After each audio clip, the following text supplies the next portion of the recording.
Welcome everybody, and thank you very much for being with us today. My name is Anna and I'm the Education Manager here in Inventis. This is the fourth appointment with the scientific divulgation promoted by Inventis Academia for this year, and today dedicated to the hearing care professionals world. Today, we will talk about measuring and assessing aided audibility using the Speech Intelligibility Index with the Inventis trumpet controlled by Maestro software. The workshop will be managed by Clayton Fisher, clinical audiologist and audiology consultant. Clayton, thank you very much for being here. You're welcome. I'm happy to be here. Thank you, Clayton. So Clayton consulting work centers around clinical education regarding best practices for hearing aid fittings. Furthermore, Clayton releases periodic clinical video tutorials on his YouTube channel. I so invite all of you to write down any question in the space provided that you should see on the screen. Furthermore, keep in mind that your contribution is fundamental to expand the borders of academia. After the event, you will receive a survey I kindly ask you to fill out. The survey will help us to understand your needs, to get your ideas in order to provide the best educational support ever. Clayton, it's your turn now. Enjoy the workshop and see you then. Thanks, Anna. Appreciate that. And thank all of you for coming. This is really exciting to be able to talk to you today about my favorite topic, which is audibility, and specifically looking at audibility using real ear measurements and using the Speech Intelligibility Index. Our objectives for today, if I had 3 learning goals for you folks out there, it would be these. First of all, if you don't know what the Speech Intelligibility Index is, I would like to help you understand what it is, and we'll also talk a little bit about what it is not. But I really want you to learn why I think you should use the Speech Intelligibility Index, the SII, in your hearing aid fittings. Okay, and it can be very useful. So number 3 is how can you use the SII in your hearing aid fittings to improve your fittings, to make them better, and to hopefully have better outcomes for your clients. So these are our 3 overarching main goals, but as you'll see, we'll get into many sort of nitty-gritty details along the way. And certainly one thing that we're going to do about halfway through is just walk through a sort of example typical fitting so that you can better understand the clinical application of this. I just wanted to give you a little bit of context into why we're doing this workshop here today with Inventis. Inventis, their piece of real ear equipment is the trumpet, which you can see pictured there. And they have recently released through a software update on the Maestro software suite, the ability to have automatically calculated SII values right there after you run your curves, which is absolutely, in my opinion, essential to fitting hearing aids properly. So basically what you need to do is make sure that you're using the most up-to-date Maestro version. That's 1.17.1. And if you have a trumpet, when you plug it in, it's likely going to ask you to do a firmware update. So you just run that. And then from there, you have access to all those nice SII values right after you run your curves. Anna also mentioned to me, and this is also very exciting to me, that coming this summer, summer 2022, at some point, through another software update in Maestro, we're going to be able to see automatically calculated or estimated unaided SII values at different input levels, which is going to be even better and which is going to be very useful. I wanted to take a second today to talk about what we won't be covering, because this is a webinar or workshop on real ear measurement. And, I could easily talk about for a long time, some of the well-documented and known benefits of running real ear measurements for you and for your clients. I could spend a lot of time talking about, you know, the appalling REM rates, you know, across the world, how few people actually use real ear measurements and the potential reasons for this. But the truth of the matter is there's already tons of webinars on those particular topics. And quite frankly, I'm sick of talking about them. You know, in fact, I've got a YouTube channel that's almost exclusively dedicated to try and get people to do real ear. So if you want more info on these topics, I would encourage you to check out my YouTube channel. Just search in YouTube hearing health awareness and it'll come up, because there's great videos there for you to check out, and I go over all that stuff there. But one other thing I wanted to mention, you know, if you are interested in, you know, sort of like academic studies in terms of the benefits of real ear, you could check out the article I have at the top there. It's from 2021, and it's a big meta-analysis on, you know, whether or not real ear works and helps and is worthwhile. And you know, I encourage you to check it out. But the summary is, yes, it does. In all areas, it's always better with real ear. So we won't be spending much more time on any of these topics today. However, having a captive audience of 200 or 300 people, I couldn't help but say just a couple things on you know, using real ear and best practice.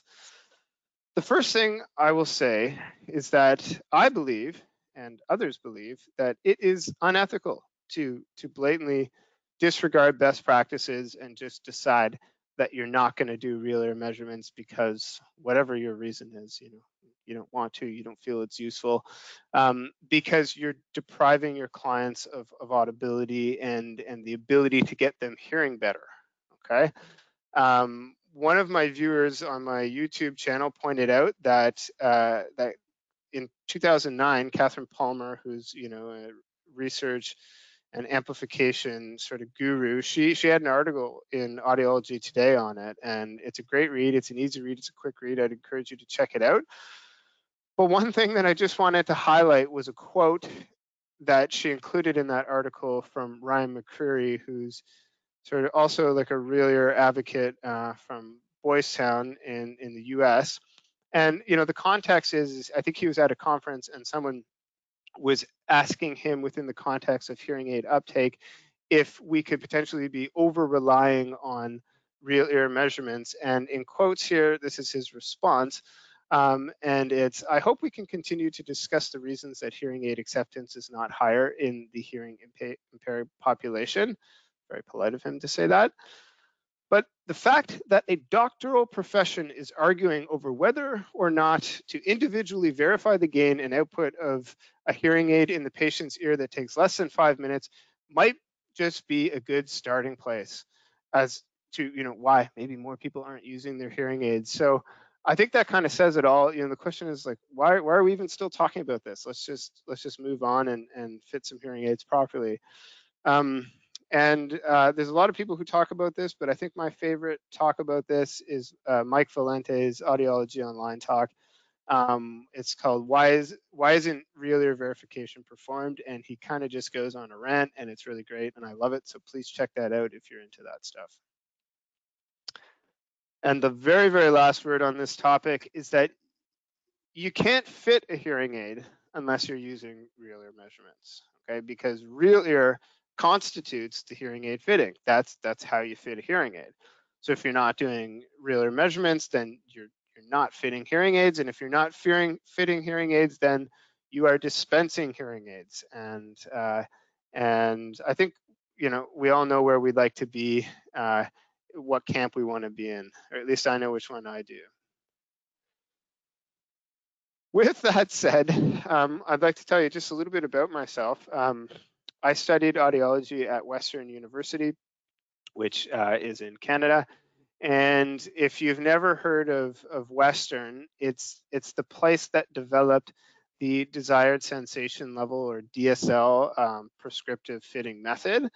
And I know a lot of people, when they hear about DSL, they think about kids, and that is because it did start for fitting kids with hearing aids. But it is very commonly used with adult hearing aid fittings nowadays, and that's what I was used to fit my hearing aids. I'm sure a lot of you out there are using NAL, and that's cool too. But today we're going to be talking, mostly about DSL. But a target is a target, and as long as you're using a target, then you're many steps ahead of most people. At any rate, at Western, because of this, there's a strong focus on pediatric amplification. So, when I was a student there, I just noticed that there was a significant focus on, quantifying the hearing aid fitting, and then assessing the quality of that fitting, and then looking at the outcome measurements for these little kids, who need to be developing language and they need to be hearing to do that. So that's sort of my background, and quite frankly, that is how I like to fit adults with hearing aids, because I don't work in pediatrics. I work with the adult population. That's my passion. So it's my fitting philosophy that adult amplification is just as important as pediatric amplification, and the exact same amount of care needs to be taken.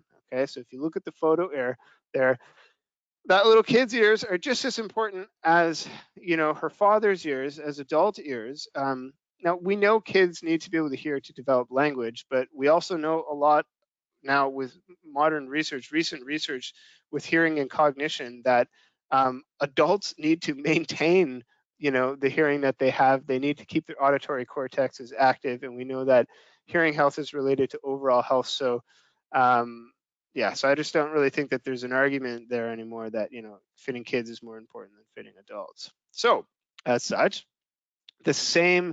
the exact same rigor needs to be taken with adults. We need to measure and quantify our fittings.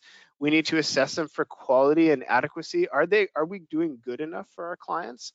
And we're not going to really talk much about this at all today because it's sort of a presentation in itself. But we need to measure their outcomes and validate them and make sure that our clients are actually doing better.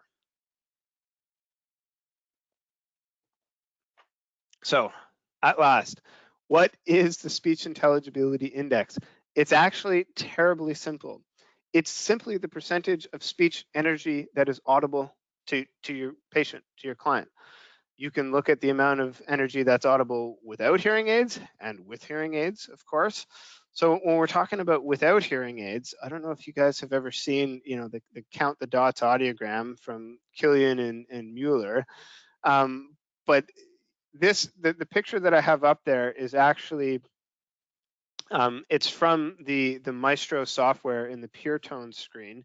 So this is like the audiometry screen, and you can actually, as an overlay, put up those same dots from the count the dots audiogram.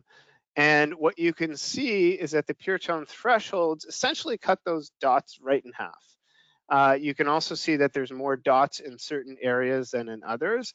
But for this particular patient, about 46% of speech is audible. Okay, so they're missing over half of the speech signal without hearing aids. And whatever audiogram software you're using, most of them are probably going to have that. And with Adventist, they show you 46%, 47% audible. And so that's a really, really great counseling tool when you're just trying to get your patients into some hearing aids, when you're trying to get them to actually treat their hearing. So just a note, the SII used to be called the AI, which was short for Articulation Index. I prefer the generic term Audibility Index, AI for Audibility Index, and that just makes a lot of sense to me.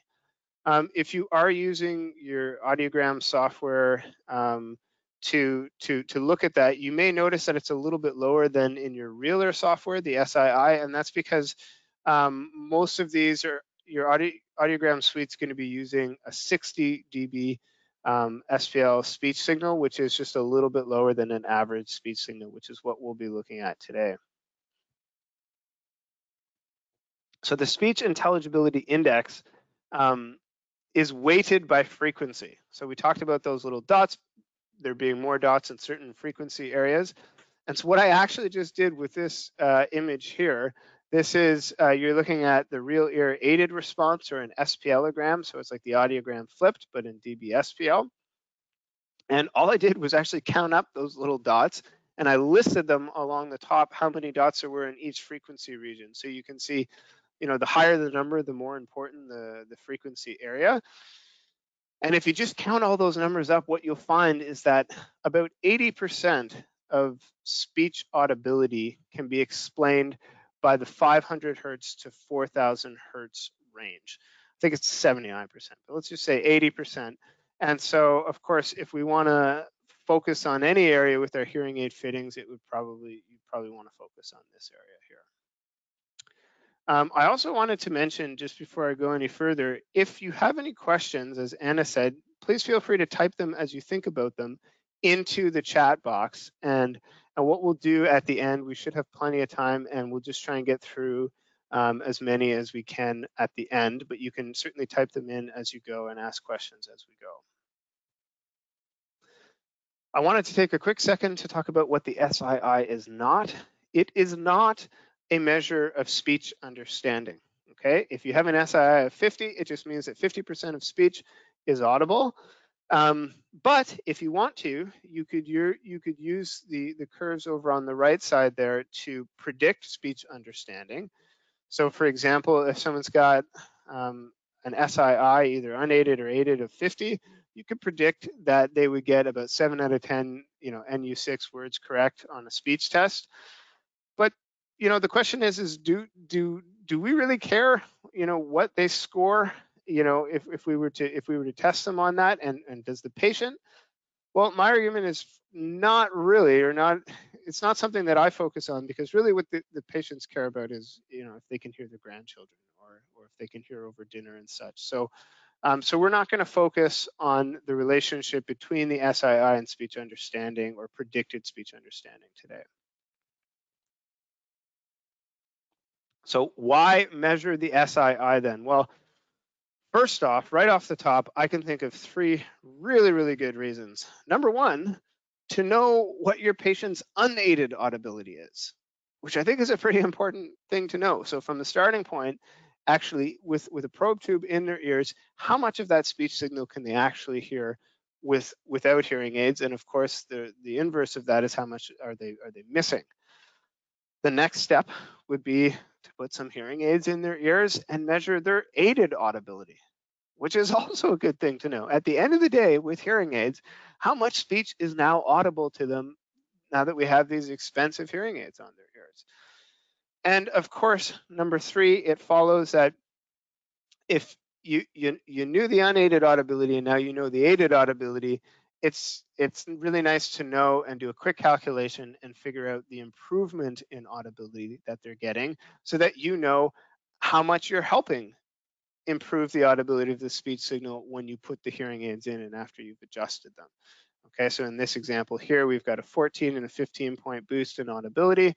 And I just put this little graphic down here.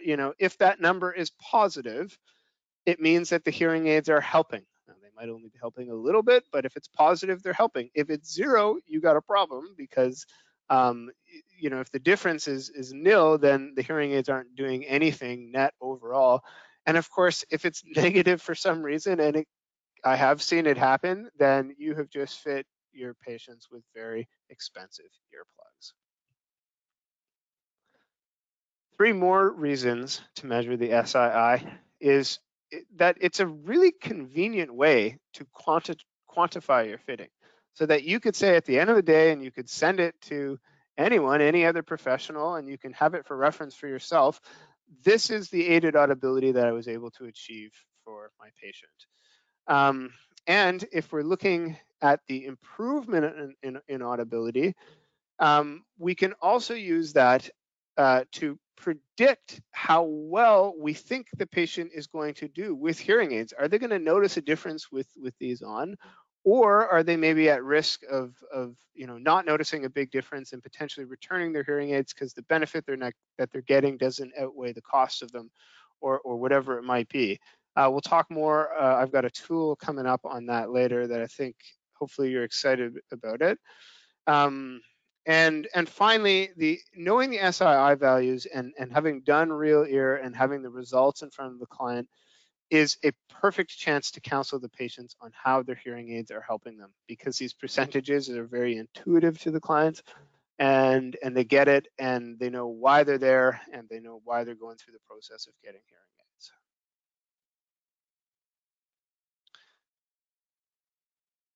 All right, so I'll just tell you a little bit about my introduction to the SII. Again, at Western, strong focus on pediatrics. So what we did with all the kids that we saw in the clinic at our university, and this is actually what they do in the whole province of Ontario in Canada for their infant hearing program, is they would look at the aided SII value for average speech. They'd also look at it for soft speech too, but we'll look at average here. And they would plot that on a chart against the kids' pure tone average.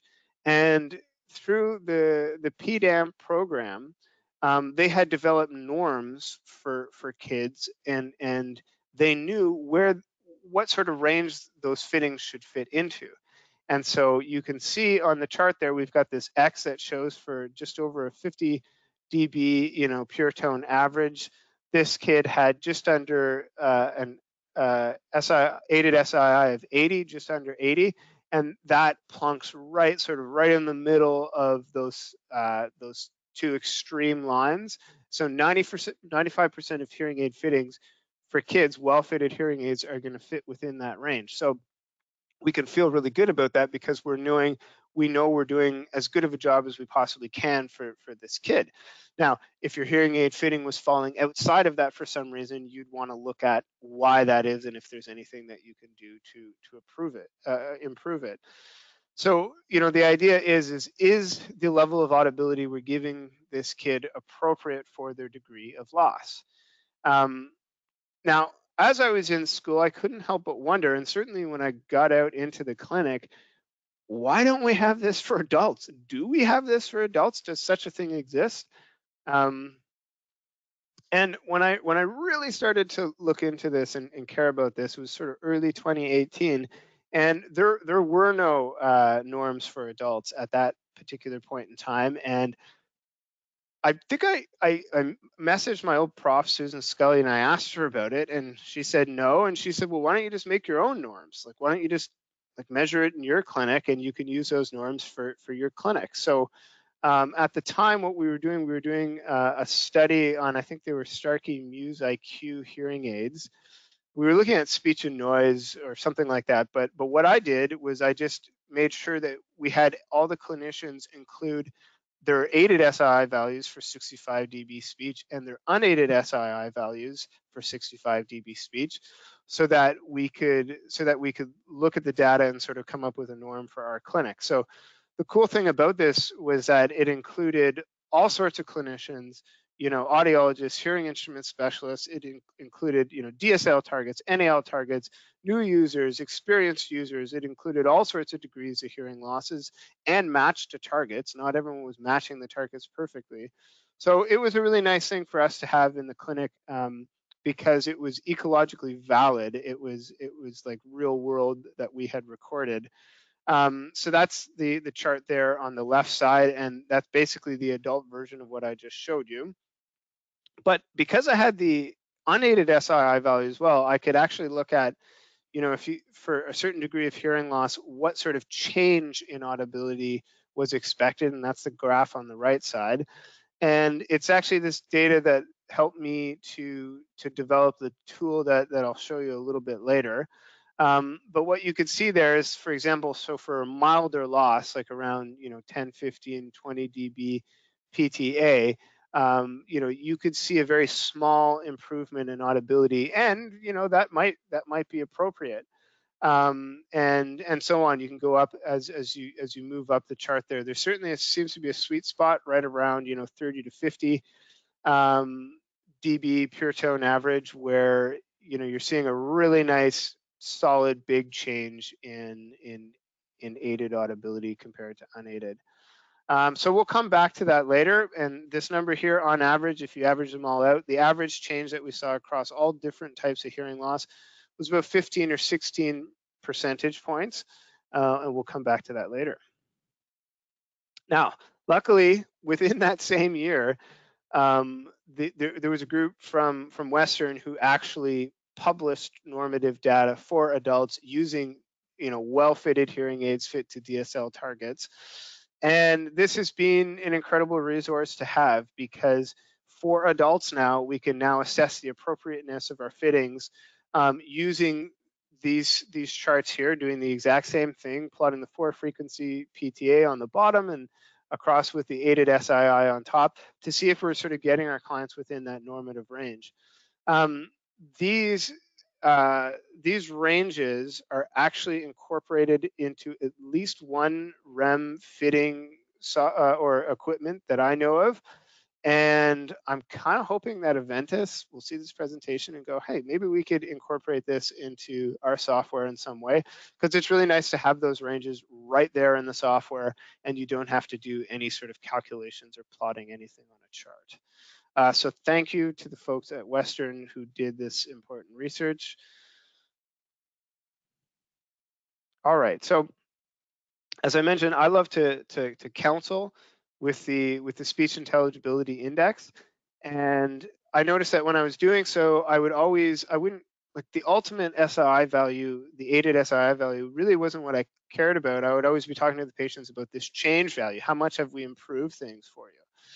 And so I really started to think about how that change value could sort of predict the expected degree of benefit that the client actually gets, or the difference that they notice when they put their hearing aids in versus when they take them out.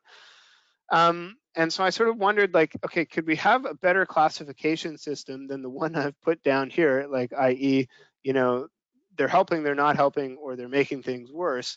And specifically in that helping range, if they're helping, which we hope that they are, the hearing aids, that is, how much are they helping? And with that amount of help, with that change in audibility, how much expected benefit could we expect to see? And so this is what I put together. It's what I call the expected benefits with amplification, or the EBA. And essentially what it does is just categorizes these SII change values, much in the same way that we somewhat arbitrarily on the pure tone audiogram categorize degrees of hearing loss. We say that, from this dB to that dB is mild, and then moderate and moderately severe, and so on. But what I did with this is that I really just sort of anchored it around that average value that I calculated. An average change in SII for all sorts of hearing losses tended to be about 15 or 16 percentage points. So you can see that there is average, and certainly anything higher than that, 20 to 25 would be considered high, and we'd expect to see a very good improvement there, as opposed to just a good improvement with average. Because all those folks in the study, by the way, were satisfied, various degrees of satisfied customers, and and they didn't return their hearing aids. So, but at any rate, anything over 25 I categorize as very high. If you got a change of over 25, you're definitely going to expect to see an excellent patient improvement. And when we start going down the other way from average, if you got a 10 to 14 boost in audibility, yeah, from my experience, you could expect to see a noticeable improvement from the patient.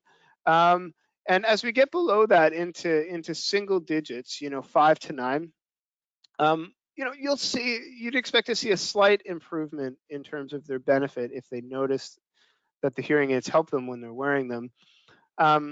And that is probably fine, especially even if the loss is mild or precipitously sloping. You might expect to see a small single-digit change in SII like that, and that might be totally normal and expected.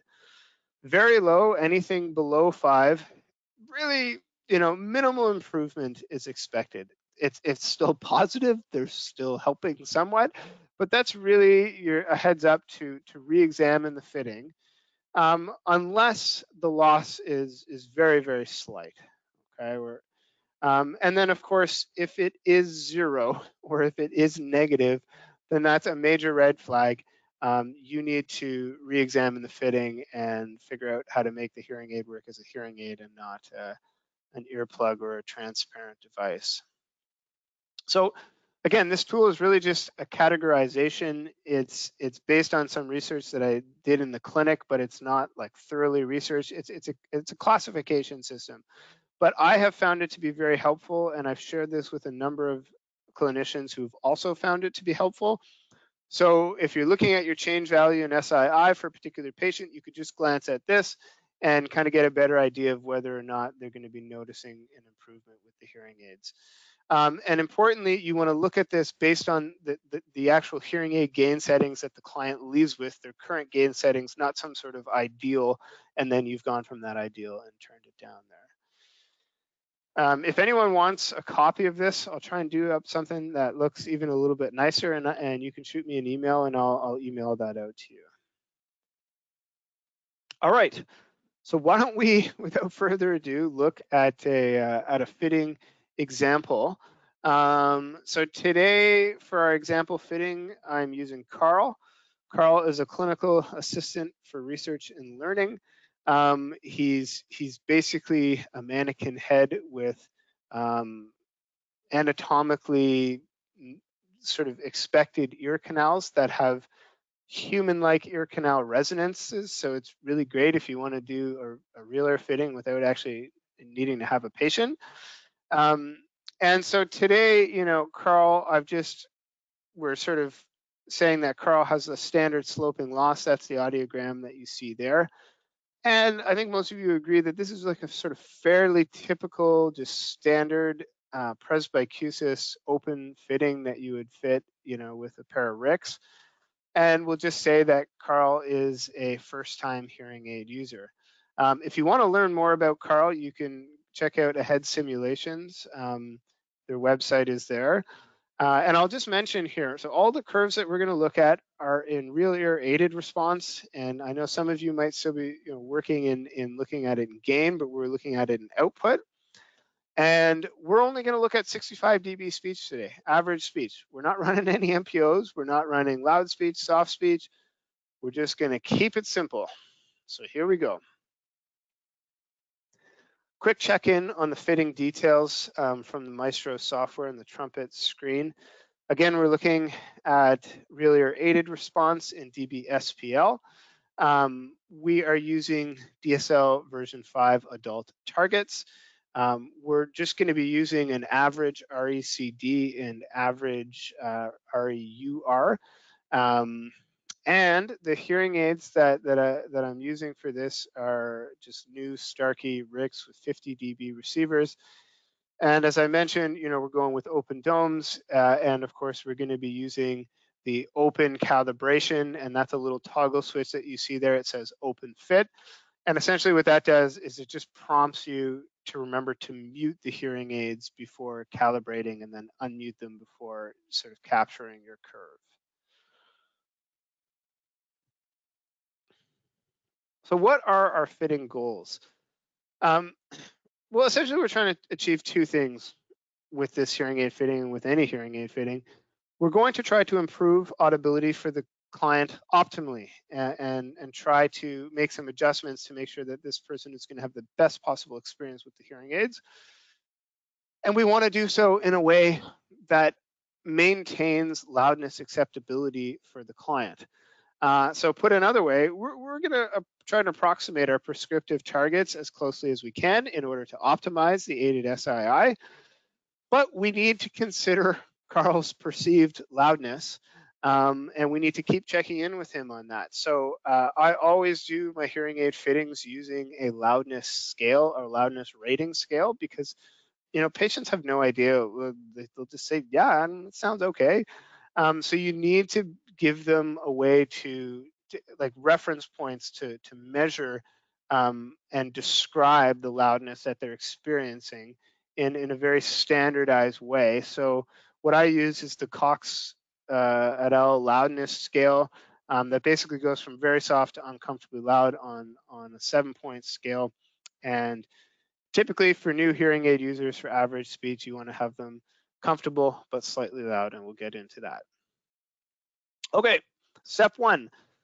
What do we need to do? Well, because we don't have any predicted unaided SII values for any level of speech, the very first thing we're going to do is put some probe tubes in the ears and run average speech without any hearing aids. And the resulting SII value that you see that comes up in between the two graphs is your baseline unaided SII value. That's your unaided SII. So for Carl here, we ran this curve in his ears, and he's got 55% audibility on the right side and 59% on the left side without any hearing aids. So even if we do, when in the summer, when we do with the trumpet get the predicted unaided values, it's never a bad idea just to run this so you're actually seeing the ear canal resonance with the speech input signal right here in the aided screen. And of course, this is different than you can see on the top tab on the Maestro screen there from doing an unaided response, which is just really using pink noise to look at the ear canal resonance. This is different. This is speech. We're getting an SII value for it. Step number 2, let's quickly best fit the hearing aid and put it in the ear and just do a run again at 65 to see what the response looks like. And that's exactly what I did here. I'm using Starkey hearing aids. I just used the proprietary algorithm, did a best fit with eStat, and that's the response that I got. Now you can see, if you look at the SII values, that we're just below 70 there. It's a decent improvement in SII. It's a fair improvement, 13 points on the right, 10 points on the left. But there's some problems here. So Carl's got this pronounced ear canal resonance. And, for example, a lot of proprietary fittings like to load up that sort of mid-frequency gain. So you can see that right around 3000 hertz, he's way over target there, like, solid 10 dB over target there. Now, that, if we don't deal with that, that's going to become a problem, because he's either just going to find it, he's going to find it uncomfortably loud, because that's really going to be peaking for him there. Like the peaks of speech are coming in at 90, 95 dB there. So we need to address that. Otherwise, he's either not going to wear the hearing aids, or he's just going to be turning them way down and eating into the benefit. So what do we do next? Well, research shows, and from that meta-analysis I referenced earlier, if you just change to a generic fitting target algorithm within your manufacturer's software, like DSL or NAL, if you simply do that, you're going to get a better fitting. You're going to get a higher SII, aided SII, just by doing that. So I figured I'd just try that. So I switched over to DSL as the fitting algorithm in the manufacturer's software, and I reran a curve. And hey, you know what? We did get a slightly higher SII. We got 1 extra point on the right side and a couple extra points on the left side. But what you can see is that these curves actually look really similar to the eStat, best fit curves that we just saw. There's certainly a little more high frequency gain, around 4000 hertz, but we're still significantly under the lower and high frequency targets, and still significantly over in the mid frequency around that ear canal resonance. So what? This needs some work. So what do? We got to go into the manufacturer software and start making a few tweaks. And that's exactly what I did. I just grabbed the handles, started moving them up and down as needed. And this really didn't take long. This was not a careful fitting I did for this presentation. I just kind of bumped it up, bumped it down, thought I would be pretty happy with it, ran it, maybe made a couple adjustments, reran it, and it took maybe 2 or 3 minutes. And this is the response that I'm now getting now. We got an aided SII, well into the 70s, high 70s. And we've now got a good improvement of audibility, 22 points on the right, 20 points on the left, with a pretty close match to target there. Okay, so the goal is to optimize audibility. So I was really focusing in on that 2000 to 4000 hertz range. Oh, I should also mention too that, when I did the unaided curve on Carl, he told me, when I showed him the scale, he said, that's comfortable. And then with the last two, including with this one, he was saying that, it's number 6. It's loud, but okay. And you know what? That's actually not a good rating to have, because with a rating that's loud, but okay, the client's going to always be turning the hearing aids down and eating into their benefit. So if they're telling us it's loud but okay, we really need to find a place that's going to be comfortable for them but slightly loud. Because remember, if it's comfortable, it's like not having the hearing aids in, that's comfortable for them, right? So it should be comfortable but a little bit loud. So what I did was I just went to the adaptation manager in the software and I took him down from experience level, the highest level, to the level down. He was still saying it was a little bit too loud, so I went a level down still to the lowest experience level. And then Carl was saying that it was comfortable but slightly loud. And it's like, okay, aha, great. We, even at this level, so what I did was I reran the curves because I want to know what is the aided audibility at his comfortable level. And we see that SII come down. It's in the low 70s now, but it's still over 70, which is a great place to be.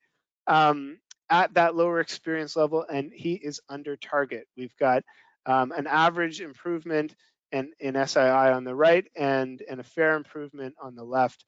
So we can feel pretty good about that. So one really important thing that you want to do, and I find a lot of clinicians don't do this, if you spent all this time running these beautiful curves and you want to document them. You want to, print that off on a nice PDF and upload that to your office management system so that you have a real report that you could send another clinic if you needed to. You could send a GP or an ENT. This is what we do, and we should feel proud about that. So get that in the patient's file as well as just in your NOAA or your database. So we should definitely just take a second here to check in to see if this fitting is appropriate based on those published norms on DSL adult fittings. And so all I did was I plotted their 4-frequency pure tone average out with the aided SII, and this is where our fitting with Carl is sitting. He's just within the normative range, just sitting maybe even a hair outside of it.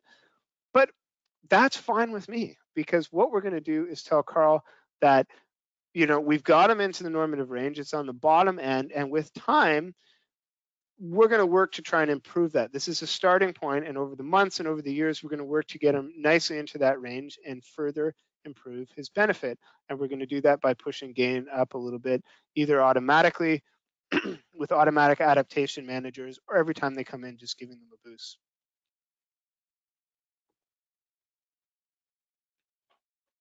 Okay. Possibly one of the most important reasons to have this and to do Reeler and have the aided SII values and unaided is to explain the results to the client. This is your opportunity to help them understand why they have hearing aids in the first place. So you can explain to them that you have this nice improvement, 16 points, and they might say, okay, well, sure, that's good. And you could just tell them it might not seem high, but you're going to notice a significant difference. But the most important thing you want to show them is just turn your computer screen or get an external monitor and say, look, here is where you were. That's the unaided curve on the very bottom. Here is where you are now, and they can see that significant change. There's obviously a boost there. And here is where we want to take you. This is where we're hoping to take you over time. This is where why you come back for follow-up adjustments. So just a couple tips on counseling. Again, if you can have an external monitor set up, that's going to look very good, and it's going to include the client a lot more. But minimally turn your computer screen so that they can see it. But I think a monitor is really the way to go.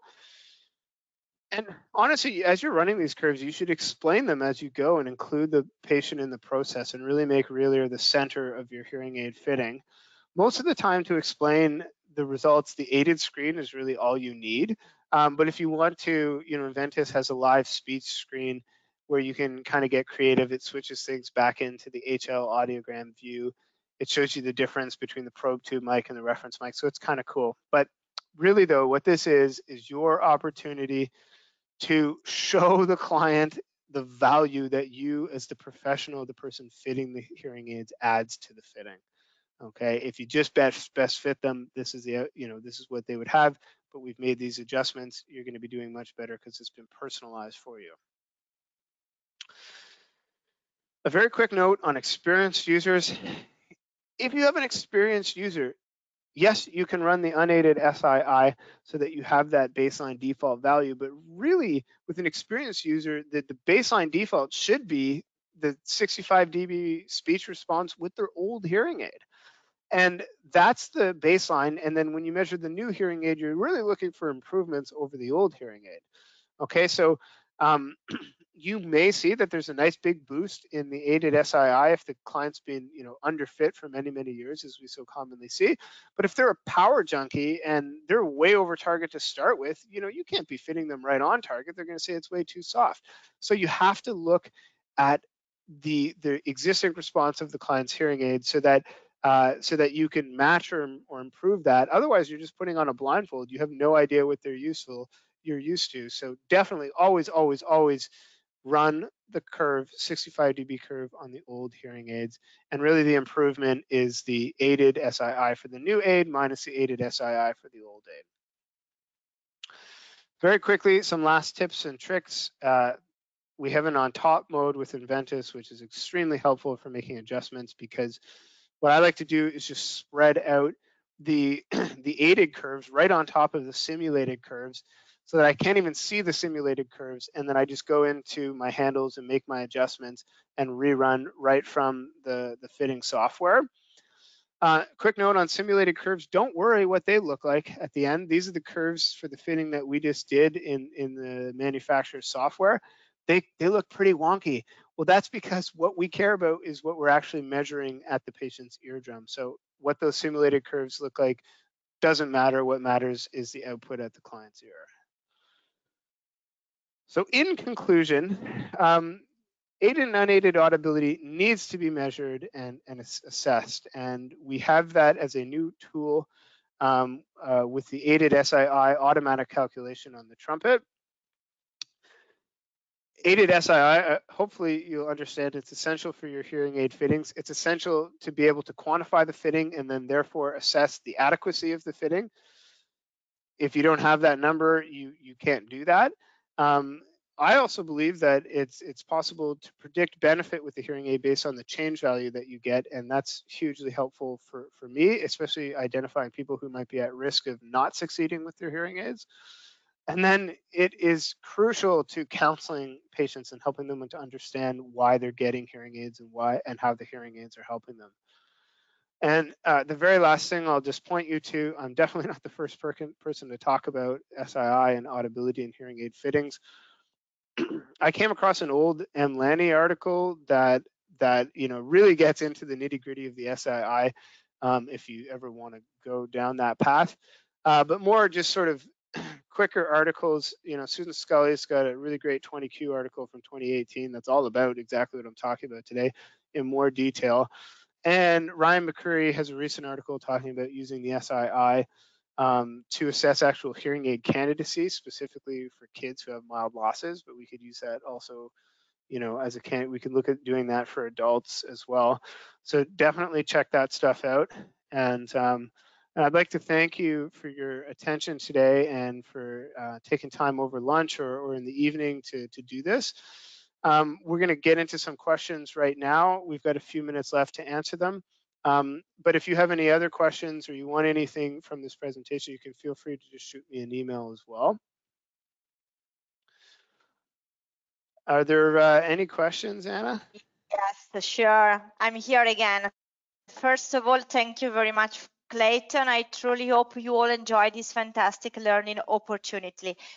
One more thing, as Clayton said, we will have SII in unaided with Maestro software summer release, so very soon. Now, question time. I'm going to read all the questions exactly as I got them. Clayton, so first question. Just a moment. I got a lot of questions, to be honest. Okay, are you using Soundfield to test the aided audibility? No. So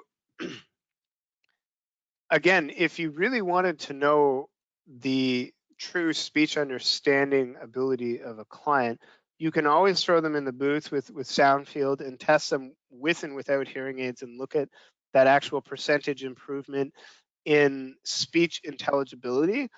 But I would argue that this whole method is, like you don't have to do that. You're measuring the improvement in audibility of speech sounds, and if you're doing a good job of that, then the patient is really going to notice a difference in their everyday life. So I don't think it's really necessary to put them in a booth, although that can be a handy trick to try and save a fitting if someone really, they're saying, oh, I don't really think the hearing aids help, I think I might return them. I've definitely thrown people in the booth before and done that, to actually show them the improvement of actual speech understanding. Good question. Okay. Second question, Clayton. Okay, if the SII difference is zero close to zero, which is common with sharp sloping hearing loss, what should be done, especially when the customer says the hearing aid is useful? I'd just be trying to figure out if it's zero, I'd just be trying to make that positive in some way. Also, I should mention, we talked about the being able to get predicted unaided SII values in the future.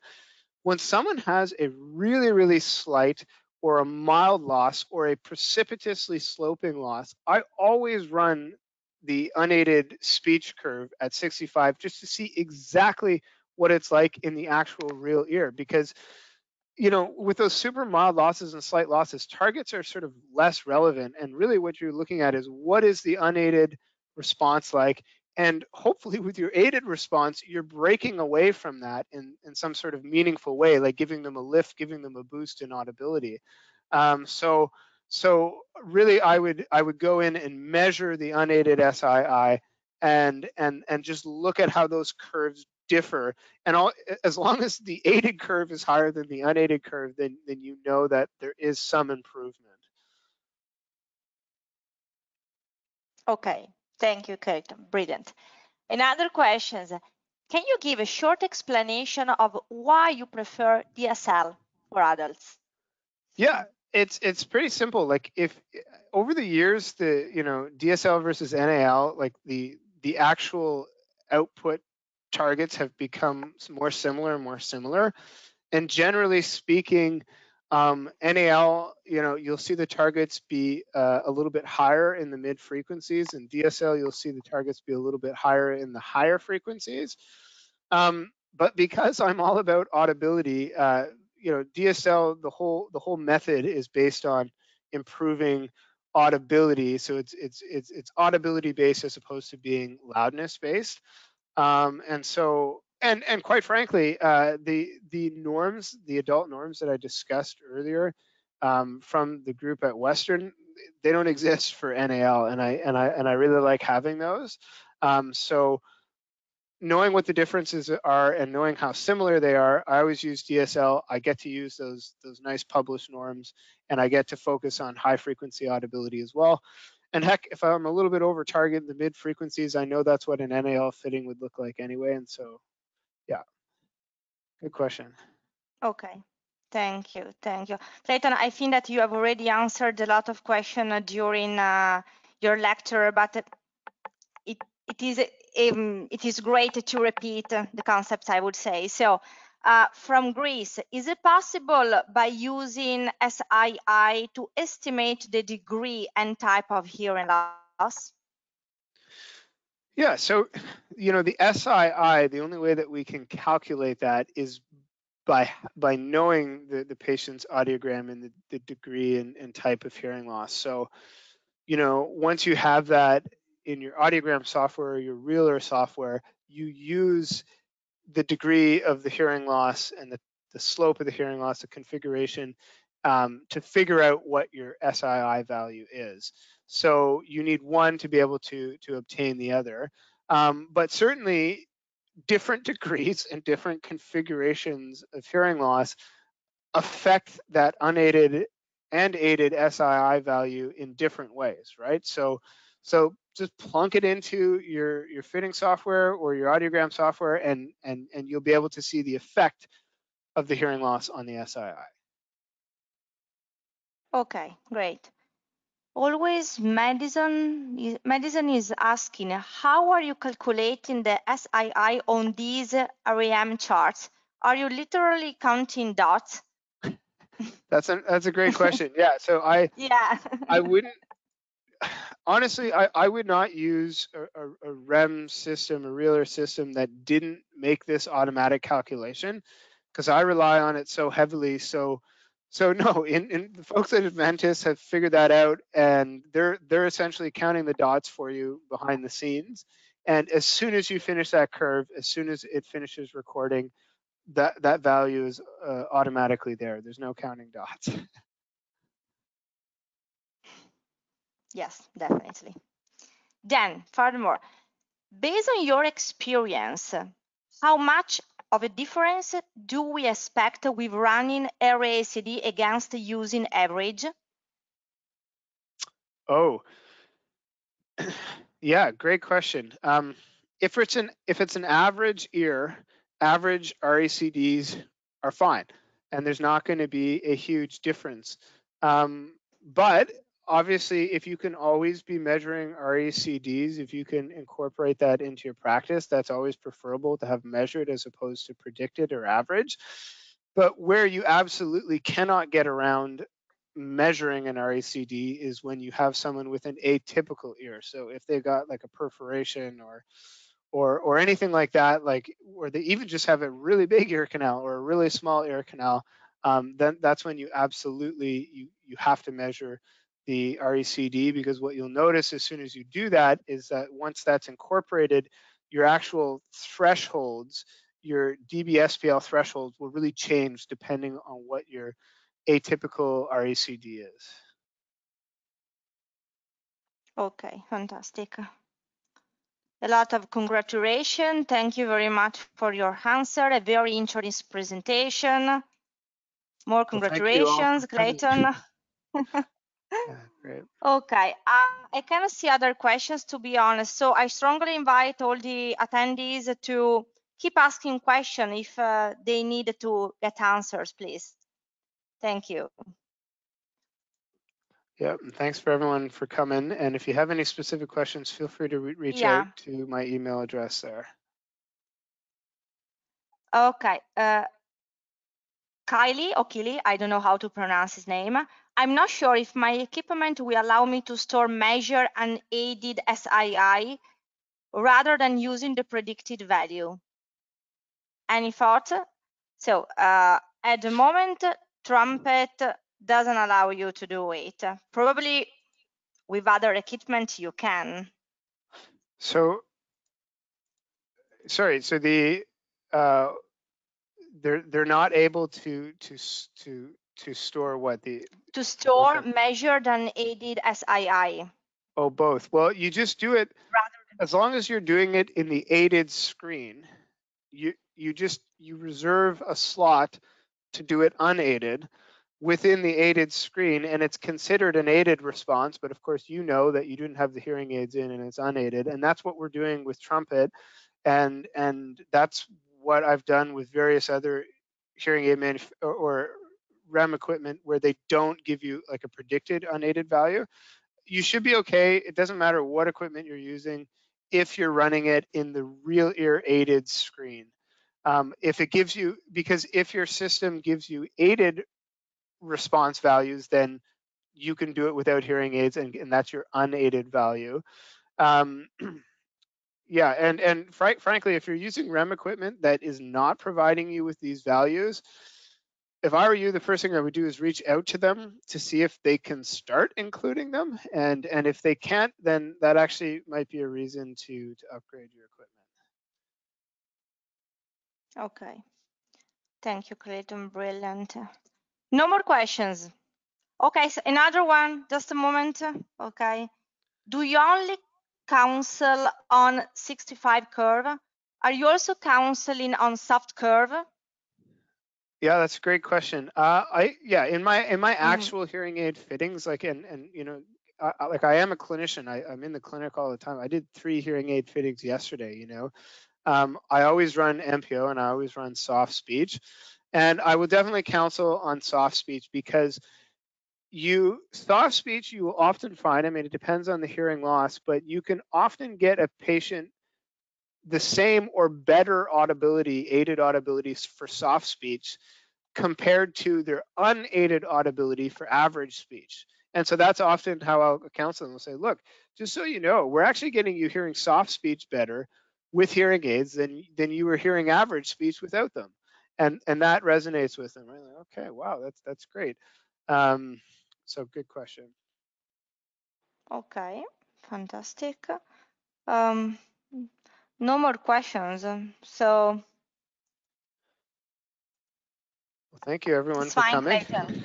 Yeah. Okay, fantastic. Anyway, I can see your email on the screen, and so customer can email you directly, okay, if they have more questions to ask you. Okay, fantastic. Clayton, anything else? Otherwise, I just wanted to thank you very much for this fantastic learning opportunity. You're welcome, and hopefully we can do it again sometime. Yes, for sure. So a couple of notes. You will receive soon a survey. I kindly ask you to fill out. The survey will help us to understand your needs and your suggestions. Next appointment with Inventis Academia, April 15th, so in 2 days, with Dr. Alfargal Mohammed from Saudi Arabia, and the webinar addressing acute vertigo on 10 steps, so focus on balance. But next, May 24th, with the lovely Elizabeth Thompson from Indiana, United States, and the workshop, Let's Get Real, about outcome measure practice solutions for evaluating success. I warmly invite all of you to subscribe from the Inventis social media pages. You can even email me at webinar@inventis.it, and I will be more than glad to provide all the information to you. So thank you very much for attending. Thank you very much, Clayton, and I hope to see you soon as a main speaker for another academia webinar. Thanks for now. Bye. Bye-bye.